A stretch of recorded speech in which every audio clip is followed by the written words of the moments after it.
Praise the Lord my dear friends. எப்படி நல்லா இருக்கீங்களா? கர்த்தராகிய இயேசு கிறிஸ்துவின் நாமத்தில் உங்களுக்கு என் அன்பின் வாழ்த்துக்கள். இந்த நவம்பர் மாதம் முதல் தேதியை ஆண்டவர் காண கிருபை செய்திருக்கிறார்.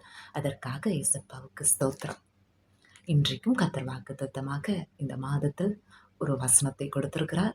ஏசாயா 62 அதிகாரம் 8 வசனம். இனி உன் தானியத்தை உன் சத்துருக்களுக்கு ஆகாரமாக கொடேன், உன் பிரயாசத்தினால் ஆகிய திராட்சரசத்தை அந்நிய புத்திரர் குடிப்பதில்லை என்று கர்த்தர் தமது வலது கரத்தின் மேலும் தமது வல்லமையுள்ள புயத்தின் மேலும் ஆணையிட்டார்.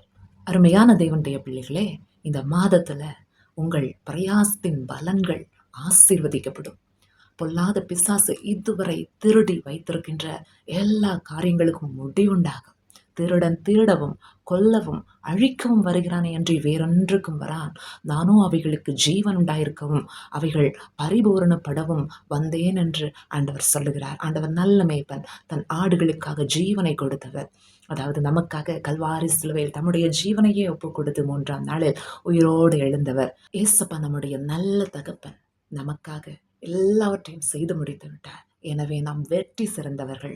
இந்த மாதத்துல அநேக ஆசீர்வாதங்கள் வெளிப்பட போகிறது. ஆவிக்குரிய பூமிக்குரிய ஆசீர்வாதங்களினால் ஆண்டவர் நம்மை நிரப்புவாராக. கிருபையினால் தொடர்ந்து வழி நடத்துவாராக. கர்த்தர் தாமே இந்த வார்த்தைகள் மூலமாய் நம்மை ஆசீர்வதிப்பாராக. ஆமென். God bless you all. Bye bye.